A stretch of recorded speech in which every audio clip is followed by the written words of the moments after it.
નમસ્કાર વિદ્યાર્થી મિત્રો ગયા લેક્ચરની અંદર આપણે એક્ટિવ અને પેસિવનો અભ્યાસ કરી રહ્યા હતા.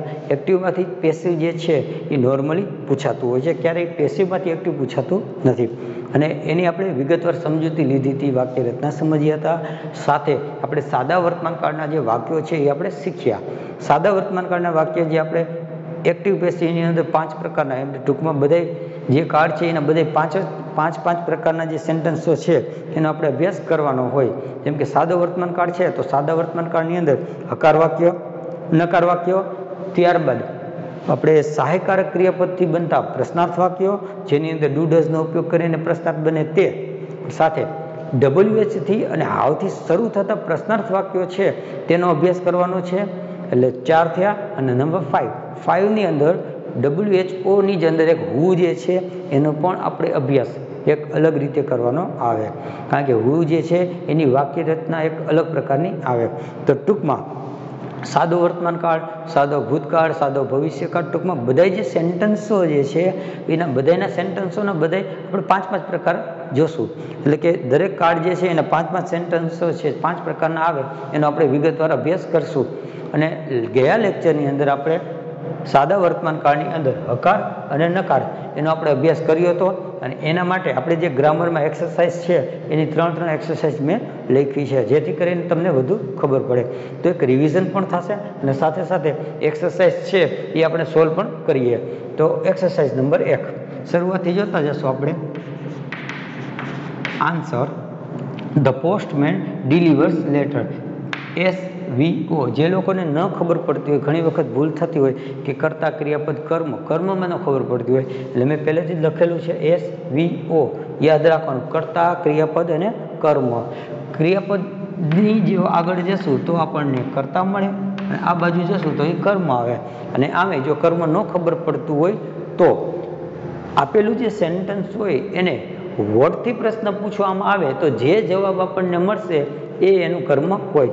સપોઝ અહીંયા લખ્યું પોસ્ટમેન ડિલિવર્સ લેટર, તો વોટથી પ્રશ્ન પૂછીએ તો કેમ બનશે? સપોઝ આવી રીતના વોટ, અહીંયા પોસ્ટમેન છે એ કેમ આવશે? તો હીમાં આવશે, તો એટલે does. What does the postman delivers, તો ડિલિવર્સ છે એ કેવું લખશું આપણે? તો મૂળ ક્રિયાપદ આવશે, કારણ કે ડુ ડઝનો ઉપયોગ કરે તો સાથેનું ક્રિયાપદ હંમેશા મૂળ આવે. તો what does the postman deliver? Questions mark. Postman શું ડિલિવર કરે છે, શું મોકલે છે? તો લેટર્સ. જવાબ જે આપણને મળે છે એ એનું કર્મ હોય. અને જો કરતા જાણવું હોય તો હુથી પ્રશ્ન પૂછીએ તો હુ ડિલિવર્સ ધ લેટર? પત્રો કોણ મોકલે છે? તો જવાબ આવશે પોસ્ટમેન. તો આ રીતનું કર્તા અને કર્મ શોધી શકાય. બરાબર છે. જો ન ખબર પડે, સીધું શોધવું હોય તો ક્રિયાપદ પછી તરત જ આ બાજુ જઈએ તો આપણને છે એ આપણને અહીંયા કર્મ મળે છે. ઓકે, તો ફરીથી આપણે એક્ટિવમાંથી આપણે પેસિવ કરીશું.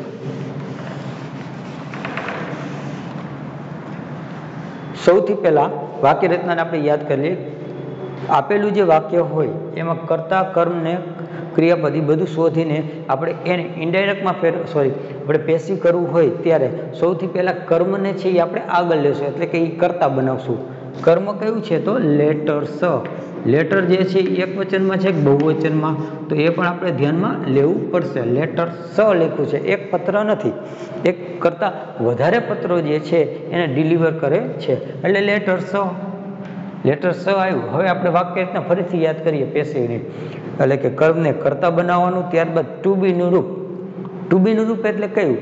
તો ટુ બીનું રૂપ છે બરાબર જે કાળ હોય એ પ્રમાણે થતું. સાદો વર્તમાન કાળ હોય તો એમ ઇઝ આર, એ રીતના સાદો ભૂતકાળ હોય તો વોઝ વેર, સાદો ભવિષ્ય કાળ હોય તો ટુ બીનું રૂપ તરીકે શેલ અને વિલનો ઉપયોગ થાય છે. એ જ રીતના અહીંયા જોવાનું ક્રિયાપદ કયું આપ્યું છે? ક્રિયાપદને એસ લાગ્યું છે. જ્યારે કોઈ ક્રિયાપદને એસ કે ઈએસ કે મૂળ ક્રિયાપદ આપેલું હોય ત્યારે એ જે વાક્ય હશે એ સાદા વર્તમાન કાળનું હોય. કાળસૂચક શબ્દ આપેલા નથી. જો કાળસૂચક શબ્દ આપેલા હોય તો એના ઉપરથી પણ આપણને ખબર પડી જાય કે આ કયા કાળનું દર્શાવે છે. અહીંયા નથી આપેલા એટલે તો પણ આપણને ખબર પડી જાય. તો અહીંયા લેટર્સ બહુવચનમાં આપેલું છે તો સાદા વર્તમાન કાળના ટુ બીના રૂપ એમ, ઇઝ અને આર આવે. આઈ સાથે એમ આવે.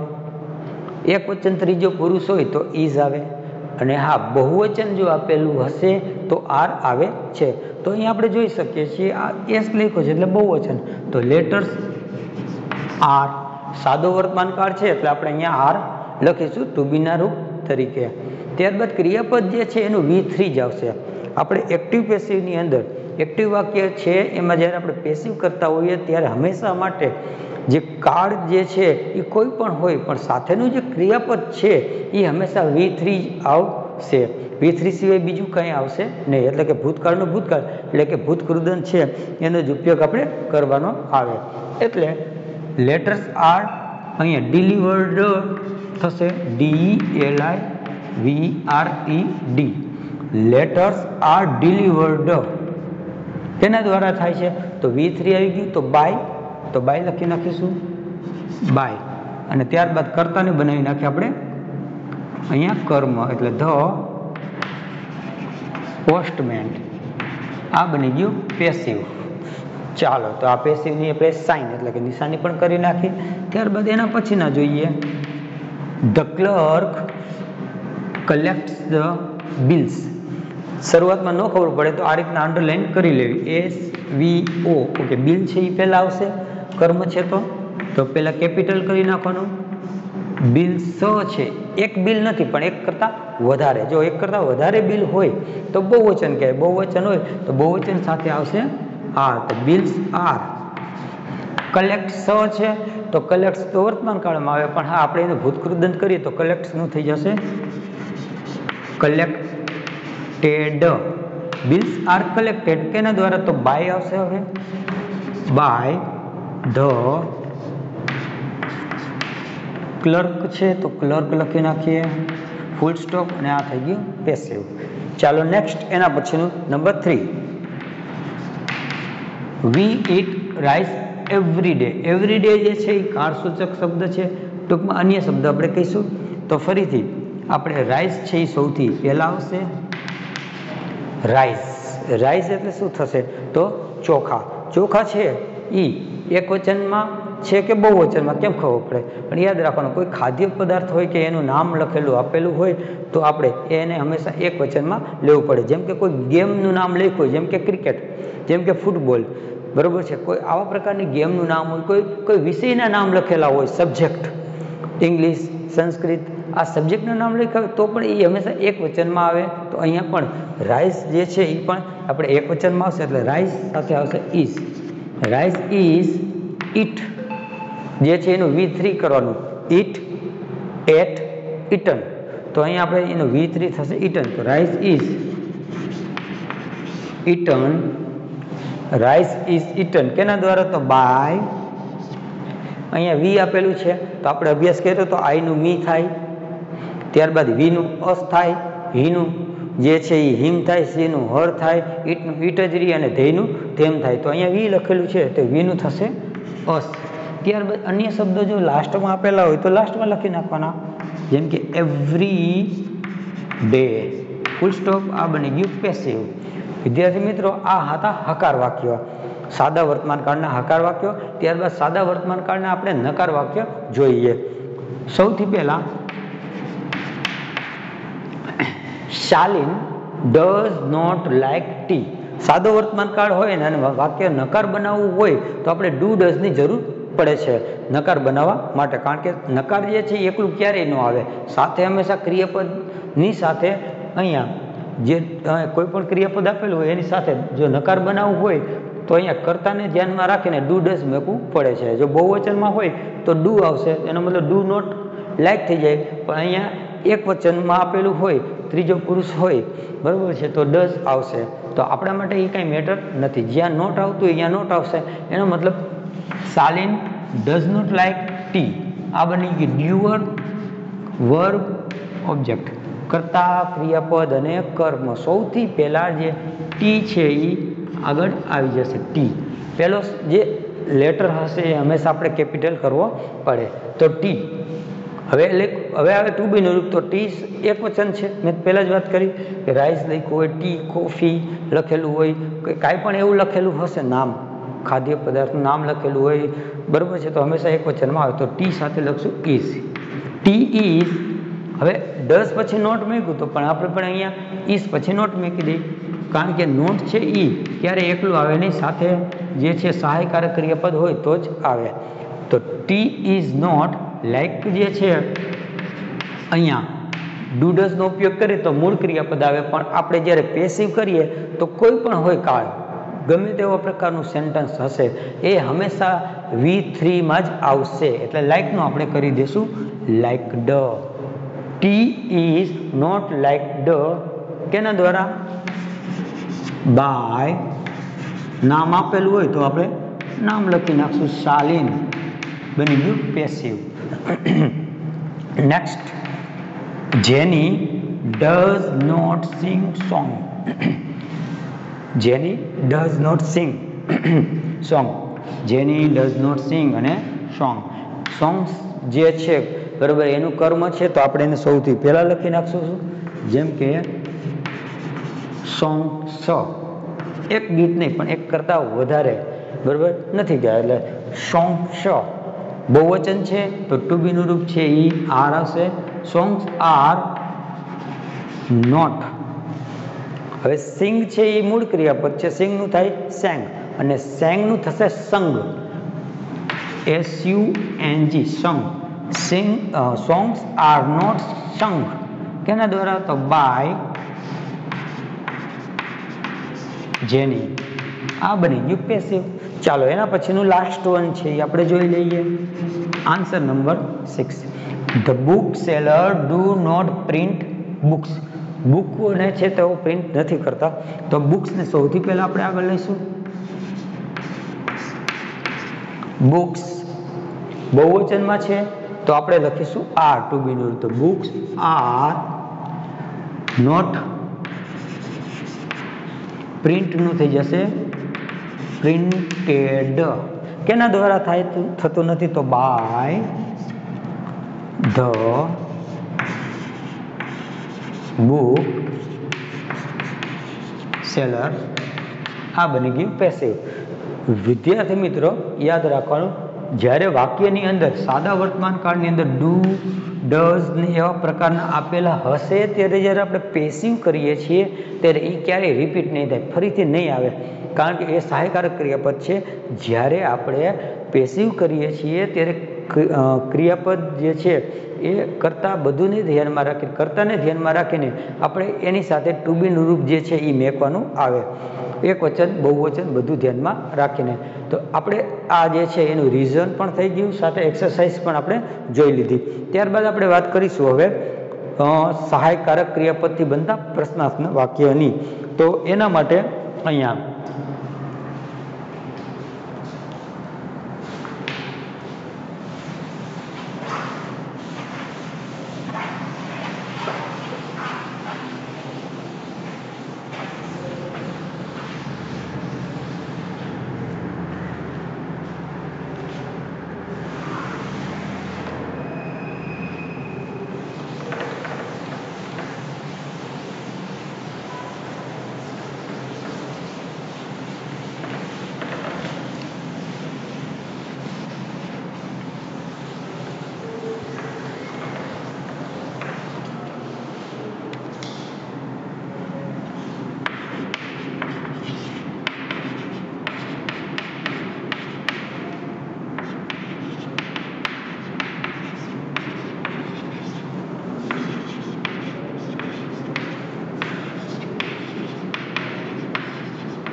સહાયકારક ક્રિયાપદથી બનતા પ્રશ્નાર્થ વાક્યો આવા પ્રકારના હોય તો સાદા વર્તમાન કાળમાં કયા આવશે? તો આપણે યાદ રાખશું ડુ અથવા તો ડઝનો ઉપયોગ થાય. ડુ ડઝથી બનતા પ્રશ્નાર્થ વાક્યો. ત્યારબાદ WH વાળા પણ આપણે જોઈશું. હવે સાદા સહાયકારક ક્રિયાપદથી બનતા પ્રશ્નાર્થ વાક્યો હોય, સપોઝ કેવી રીતના? તો આપણે એક્સરસાઇઝ આપેલી છે એમાં આપણે ધ્યાન દેશું.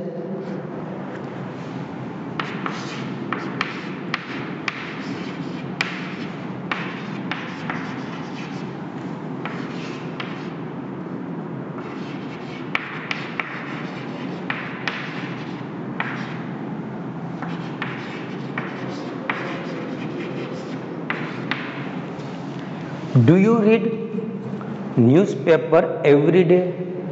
અહીંયા ડુથી આપણે પ્રશ્નાર્થ પૂછ્યો, you read newspaper every day, આવું પ્રકારનું સેન્ટેન્સ હોય. જો આપણે પ્રશ્નાર્થ બનાવવું હોય સાદા વર્તમાન કાળની અંદર, ત્યારે ડુ છે એ હંમેશા આગળ આવશે.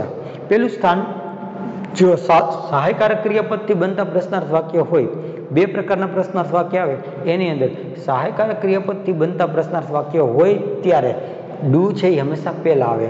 જો WH નો ઉપયોગ કરીને બનાવવાના થાય ત્યારે પહેલું સ્થાન હંમેશા WH નું, ત્યારબાદ સહાયકારક ક્રિયાપદનું, અને ત્યારબાદ છે કર્તા, ક્રિયાપદ, કર્મ ને અન્ય શબ્દ આવે.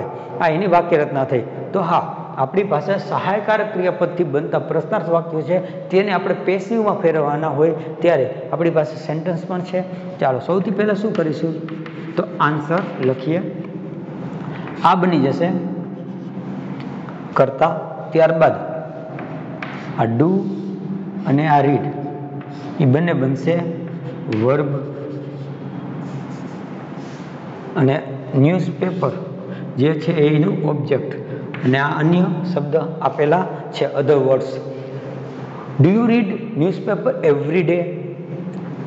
હવે આપણે આન્સર લખીએ તો આપણે વાક્ય રચના પ્રમાણે સૌથી પહેલાં આપણે કર્મને છે ને આગળ લઈ આવતા હતા, એટલે એનો મતલબ ન્યૂઝપેપર જે છે એને આપણે આગળ લઈને કરતા બનાવતા. પણ હા, અહીંયા આપણે ન્યૂઝપેપરને આપણે ઓબ્વિયસ આગળ લઈ આવવાનું છે, પણ કેવી રીતના? આપણે પ્રશ્નાર્થ બનાવવો હોય તો પ્રશ્નાર્થ કેવી રીતના બને? તો સપોઝ આ તો છે, પણ એક બીજું એક એક્ઝામ્પલ લખું. આપણે આવું વાક્ય હોય, હી ઇઝ અ, સપોઝ લખ્યું હોય ડોક્ટર. વિધાન વાક્ય છે, સ્ટેટમેન્ટ છે. હવે આને પ્રશ્નાર્થ કરવું હોય તો આપણે નોર્મલી શું કરીએ? તો યાદ રાખવાનું કે જ્યારે કરતા છે એ અને અહીંયા ટુ બીનું રૂપ છે એમાં ફેરફાર કરી નાખીએ તો શું થઈ જશે? Is he a doctor? Questions mark. એનો મતલબ હી જે છે એ બીજું સ્થાન લઈ લે. તો અહીંયા પણ એમ જ છે, બરાબર. પણ જ્યારે આની અંદર ક્રિયાપદ નથી આપ્યું એટલે ઇઝનો ઉપયોગ થયો છે. જ્યારે આની અંદર ક્રિયાપદ આપેલું છે એટલે માટે ડુ ડઝની જરૂર પડી. એ પહેલાં મેં વાત કરેલી છે કે ડુ અને ડઝ ક્યારે આવે? જ્યારે એમિઝાર ન આપ્યા હોય ત્યારે ડુ ડઝની સહાયકારક ક્રિયાપદ તરીકે જરૂર પડે છે. તો અહીંયા હવે આપેલું જે વાક્ય છે એ ખાસ યાદ રાખવાનું. જો ડાયરેક્ટ ઇનડાયરેક્ટ હોય ને તો વિધાન પ્રશ્નાર્થ વાક્ય છે એ વિધાન બની જાય છે. પણ હા, જ્યારે એક્ટિવ અને પેસિવની વાત કરીએ ત્યારે પ્રશ્નાર્થ વાક્ય છે એ પ્રશ્નાર્થ જ રહે છે, એમાં કોઈ જાતનો ફેરફાર થતો નથી. પ્રશ્નાર્થ વાક્ય પ્રશ્નાર્થ જ રહે. એનો મતલબ હા, બાકીના ફેરફાર છે થાય છે એ કરવાના હોય. જેમ કે કર્મ બનાવવાનો આગળ લઈને કરતા, કર્તાને છે એ કર્મ બનાવવાનો, ક્રિયાપદનું V3 નું રૂપ મેકવું, આ જે નોર્મલી બધા ફેરફારો છે એ કરવાના. પણ હા, જ્યારે પ્રશ્નાર્થ વાક્ય હોય ત્યારે એ પ્રશ્નાર્થ જ રહેશે. એનો મતલબ અહીંયા ડુ અને ડઝ છે એ ક્યારેય પેસિવમાં આવતું નથી, કારણ કે ટુ બીનું રૂપ લેવાનું હોય. તો હવે નોર્મલી જો માની લ્યો આ ન હોત તો પ્રશ્નાર્થ વાક્ય જો આપણે ડુ કાઢી નાખીએ તો વિધાન વાક્ય બની જાય, તો આ પણ વહી જશે. તો એનો મતલબ અહીંયા યુ રીડ ન્યૂઝપેપર હશે તો ન્યૂઝપેપર એક વચનમાં આવે તો is read by me, by you અને એવરી ડે, આવો કંઈક જવાબ આવે તો આપણે વિધાન વાક્ય જોયા. પણ પ્રશ્નાર્થ હશે, બરોબર છે, તો આપણે કેવું કરશે? ન્યૂઝપેપર ઇઝ લખતા હતા તો પહેલા જ આપણે ઇઝને પહેલા લખી નાખીને પછી ન્યૂઝપેપર લખી તો પ્રશ્નાર્થ બની જાય. કેની જેમ? Like that. ઓકે, તો સૌથી પહેલા ન્યૂઝપેપર ઇઝ આવે તો આપણે ઇઝ ન્યૂઝપેપર લખી નાખીએ. આ છે ક્યારેય આપણે રિપીટ થશે નહીં. ઇઝ એક વચન છે, ન્યૂઝપેપર કોઈ પણ હોય હંમેશા એ એક વચનમાં આવશે. એટલે કે ઇઝ ન્યૂઝપેપર, ઇઝ ન્યૂઝપેપર, એટલું કામ થઈ ગયું. ત્યારબાદ એટલે કે ન્યૂઝપેપર ઇઝ, પછી આપણે V3 લેતા તો અહીંયા ઇઝ આવી ગયું ન્યૂઝપેપર. હવે આવે છે ક્રિયાપદ, મૂળ ક્રિયાપદ. તો રીડનું રેડ બોલાય, પાછું એનું V3 પણ રીડ જ થાય. Is newspaper read, is newspaper read. હવે શું આવશે? તો બાય કરીને વાક્ય રચના પૂરી કરવાની. જેમ કે બાય કેના દ્વારા થાય છે? તો યુ. યુ કર્તા તરીકે પણ યુ આવે અને કર્મ તરીકે પણ યુ જ આવે છે, એટલો મતલબ યુ. અને અન્ય શબ્દ આપેલા છે લાસ્ટમાં, તો આપણે અહીંયા પાછું લાસ્ટમાં લખી નાખીશું. ક્વેશ્ચન્સ માર્ક છે એ ભૂલવાનું નથી. અહીંયા પણ છે એ કેપિટલ થવો જોઈએ. તો is newspaper read by you every day. ચાલો આ એક થઈ ગયું સેન્ટેન્સ. આના જેવું આપણે બીજું જોઈએ. બીજું સેન્ટેન્સ આપણે આમાંથી જોઈ લઈએ તો does Neha play, does Shweta like coffee, does Shweta like coffee questions mark. ચાલો આ પણ એક છે, ડઝ થી ચાલુ થાય છે, એનો મતલબ સહાયકારક ક્રિયાપદથી બનતો પ્રશ્નાર્થ વાક્ય છે. તો ફરીથી શ્વેતા લાઈક કોફી. હવે આ જે આપેલું વાક્ય છે એની ડઝ કાઢી નાખીએ તો વિધાન બની જાય. તો એ મુજબ જ ફેરફાર કરવાના, પણ આપણે અહીંયા પ્રશ્નાર્થ ના મુજબ કરવાના થાય તો કોફી છે એ હંમેશા એક વચનમાં આવે, ટી કોફી. તો અહીંયા સૌથી પહેલાં ડઝને કાઢીને આપણે મેકી દઈશું ઇઝ. બરાબર, ઇઝ શા માટે આવ્યું તો યાદ રાખવાનું છે કોફી છે એ એક વચનમાં છે, બરાબર છે, એટલે કે કોફી સાથે હંમેશા ઇઝ આવે. એટલે કોફી ઇઝ આપણે લખતા હતા, coffee is liked by Shweta થાય વિધાન વાક્યમાં, પણ પ્રશ્નાર્થ વાક્યમાં છે એ ઇઝ પહેલા આવશે, એટલે ઇઝ પછી આવશે કરતા. તો ઇઝ પછી આવશે કોફી, ઇઝ કોફી, લાઇકનું થઈ જશે લાઇક્ડ, ઇઝ કોફી લાઇક્ડ. કેના દ્વારા તો બાય શ્વેતા ક્વેશ્ચન્સ માર્ક, અને આ બની ગયું પેસિવ. વિદ્યાર્થી મિત્રો, તો આપણે સહાયકારક ક્રિયાપદથી બનતા પ્રશ્નાર્થ વાક્યો જે હતા એનો આપણે અભ્યાસ કરી લીધો. ટીચિંગ પોઈન્ટની અંદર તમારે એટલું યાદ રાખવાનું છે કે ડુ ડઝ છે એ સૌથી શરૂઆતમાં આપેલા હોય, અને જ્યારે આપણે પેસિવ કરીએ છીએ તે કર્મનો મદદથી જે ટુ બીનું રૂપ આવે એ સૌથી પહેલાં મેકીશું, ત્યારબાદ આને કર્તા બનાવીશું, ત્યારબાદ V3 બાય, અને પાછું કર્મ જે કર્તા જે છે એને આપણે બરાબર છે કર્મ બનાવી નાખીશું, અને પ્રશ્નાર્થને પ્રશ્નાર્થ જ રહેવા દઈશું. આટલા ફેરફાર આપણે કરીશું. ત્યારબાદ હવે એના પછીનું પોઈન્ટ છે એ આપણે જોઈએ.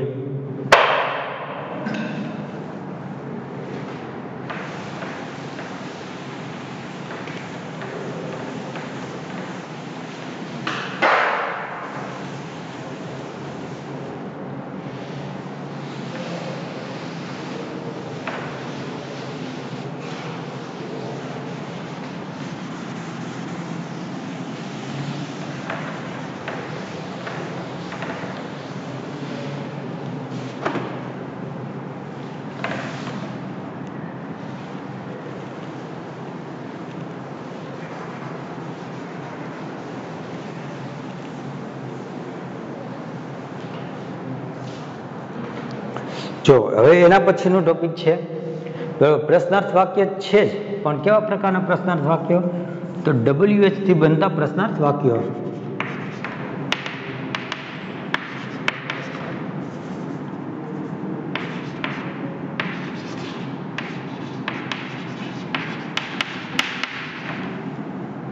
એની અંદર આપણે એક્સરસાઇઝ છે એનો જ અભ્યાસ કરશું, જેથી કરીને તમારે શોર્ટ આઉટ થઈ જાય.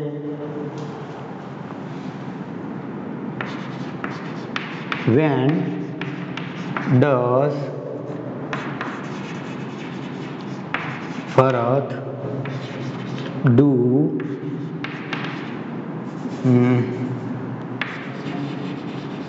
homework? Full questions mark. ચાલો, when does Bharat do homework? પછી એક બીજું વાક્ય લખ્યું, where does Sachin play football? Questions mark. ચાલો, બે એક્સરસાઇઝ છે આપણે એનો અભ્યાસ કરી લઈએ. જેમ કે પહેલા વાત થઈ હતી સહાયકારક ક્રિયાપદ. જ્યારે સહાયકારક ક્રિયાપદ છે એ એની મદદથી પ્રશ્નાર્થ વાક્ય હોય તો એમાં કેવા પ્રકારના ફેરફાર કરવાના, ડુ ડઝ કાઢીને ટુ બીનું રૂપ પહેલાં મેકી દઈશું, ક્વેશ્ચન્સ માર્કને ક્વેશ્ચન્સ માર્ક રહેવા દઈશું. ત્યારબાદ WH નો ઉપયોગ કરી અને હાઉ મેની હાઉ મચ પણ આવા જ થશે, આની જેમ જ, બરાબર છે. તો સૌથી પહેલાં વોટ અને વેન કે વેર કે વિચ કાંઈ પણ આપેલું હશે તો એને આપણે પહેલાં સૌથી પહેલાં જે આપેલું હશે એને એમણામ જ મેકી દેવું. વેન લખ્યું છે તો વેન, વેર તો વેર, વિચ તો વેચ. જે બી આપેલું હશે, હાઉ લખ્યું હશે તો હાઉ પણ આપણે મેકી દેવાનું. સપોઝ એવું લખ્યું હોય કે હાઉ ડઝ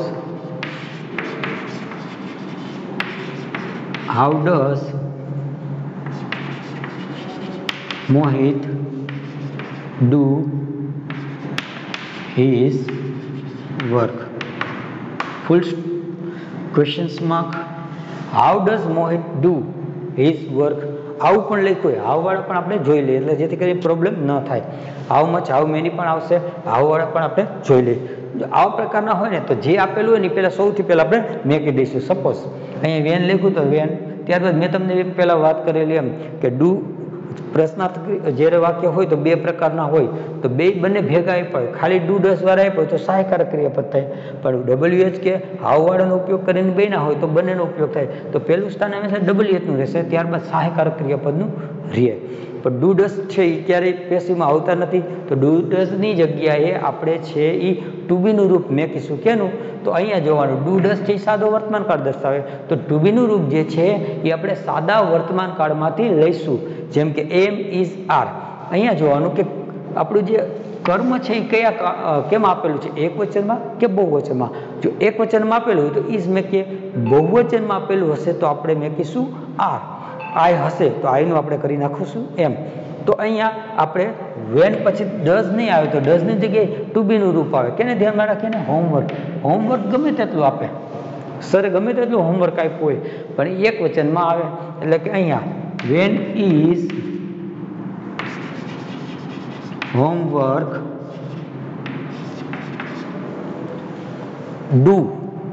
ડુનું ભૂતકાળનું રૂપ થાય ડીડનું થાય done when is homework done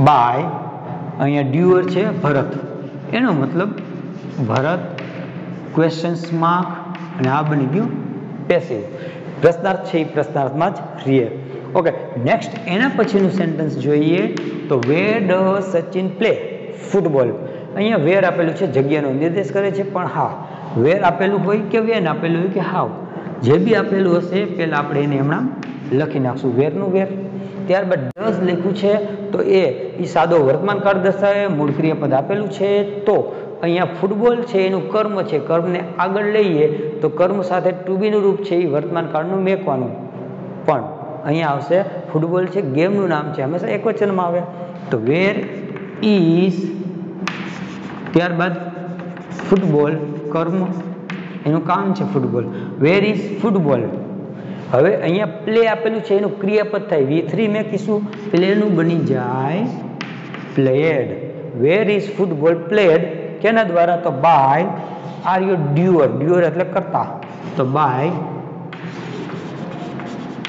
Sachin questions mark આ બની ગયું પેસિવ ચાલો તો where is football played by Sachin એના દ્વારા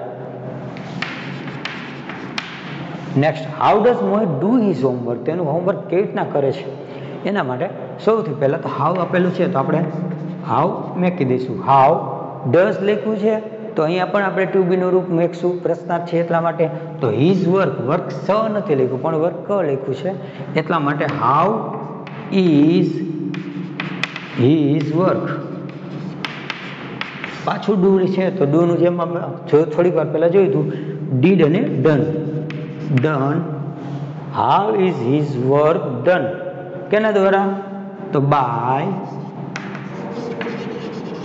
મોહિત ક્વેશ્ચન્સ માર્ક બની ગયું પેસિવ વિદ્યાર્થી મિત્રો તો આ હતું WH વાળા અને હાવ વાળા પ્રશ્નાર્થ વાક્યો જે છે એને આપણે પેસિવમાં કર્યું ત્યારબાદ હજી એક પ્રશ્નાર્થ વાક્ય બાકી છે આ જે પ્રશ્નાર્થ છે એને આપણે અલગથી જોવાનું કહ્યું હતું જેનું નામ છે હુ વાળી વાક્ય રચના વાળું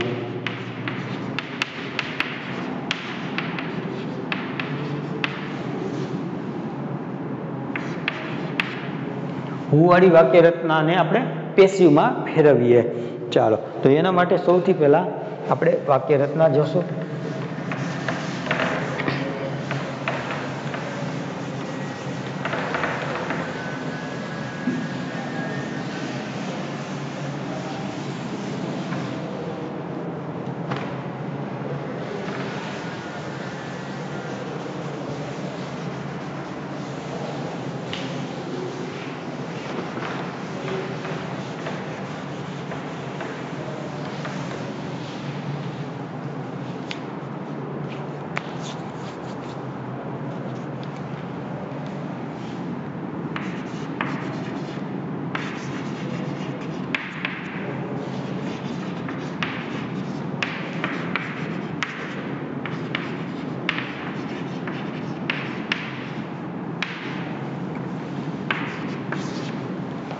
ચાલો જોઈ લઈ સૌથી પહેલા જો who looks after the children. Looks after એટલે દેખરેખ રાખે, ધ્યાન રાખે. બાળકોને કોણ ધ્યાન રાખશે? અહીંયા આવા પ્રકારનું જ્યારે સેન્ટેન્સ આપેલું હોય ત્યારે હુ જ્યારે છે એ આપે ત્યારે વાક્યની અંદર ક્યારે પણ હુ આપેલું હોય ત્યારે વાક્યની અંદર ક્યારે પણ કરતા હોતું નથી. કારણ કે અહીંયા જ પૂછે છે હુ લુક્સ આફ્ટર, કોણ ધ્યાન રાખે છે, બાળકોનું સંભાળ રાખે છે. તો અહીંયા કોણ એટલે કે કરતા છે નહીં. કરતા ન હોય તો એનું કર્મ બનશે નહીં. કર્મ આપેલું છે તો બરાબર. ઘણી વખત વોટવાળું આપણે એકાદું વાક્ય જોશું જેની અંદર વોટ આપેલું હશે, બરાબર છે, તો કર્મ નહીં હોય. તો એવા પ્રકારના વાક્ય હોય તો કન્ફ્યુઝન થાય. કારણ કે આપણે કરતા કર્મ નહીં, કર્મની કરતાની જગ્યાએ મેકવાના હોય. પણ જ્યારે હુ આવે ત્યારે એની વાક્ય રચના છે એ અલગ પ્રકારની આવે. શા માટે? કારણ કે સૌથી પહેલાં મેકવું પડે બાય whom. હુ છે એની વાક્ય રચનામાં બરાબર છે બાય કરીને વાક્ય રચના આપણે પૂરી કરતા હતા અત્યાર સુધી બધામાં. કારણ કે અહીંયા ડ્યુઅર હતો, કરતા હતો. પણ જ્યારે કરતા ન આપ્યો હોય ત્યારે સૌથી પહેલાં લખી નાખવાનું બાય whom. એટલું થઈ જાય. ત્યારબાદ આપણે વાક્ય જે છે અહીંયા જોવાનું, ચિલ્ડ્રન એક કરતાં વધારે છે, બરાબર. તો પહેલાં WH, ત્યારબાદ સહાયકારક ક્રિયાપદ આવતું હોય. પણ જ્યારે આવા પ્રકારના વાક્ય હોય ત્યારે આપણે ટુ બીનું રૂપ લેતા હોઈએ છીએ. ત્યારે ચિલ્ડ્રન એક કરતાં વધારે હોય તો બાય whom આર. ચિલ્ડ્રન બહુવચનમાં છે તો હવે કરતા the children, by whom are the children. Looks after હતું તો લુક્સ આફ્ટરનું થઈ જશે V3 શું થાય તો લુક્ડ આફ્ટર ક્વેશ્ચન્સ માર્ક અને આ બની ગયું પેસિવ. જો by whom are the children looked after.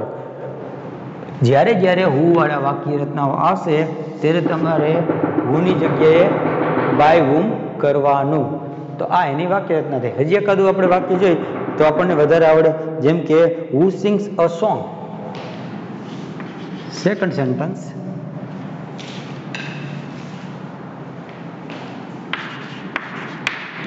who sings a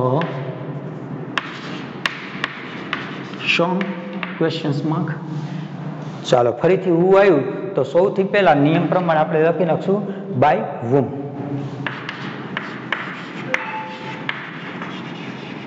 by whom. ત્યારબાદ છે સહાયકારક ક્રિયાપદ આવે, WH પછી સહાયકારક ક્રિયાપદ આવે. આપણે લેવાનું છે ટુ બીનું રૂપ. તો અ સોંગ છે એ એક વચનમાં આવે એટલે આપણે લખીશું is. By whom is a song. By whom is a song. Sing, sang અને સેંગનું થઈ જશે સંગ.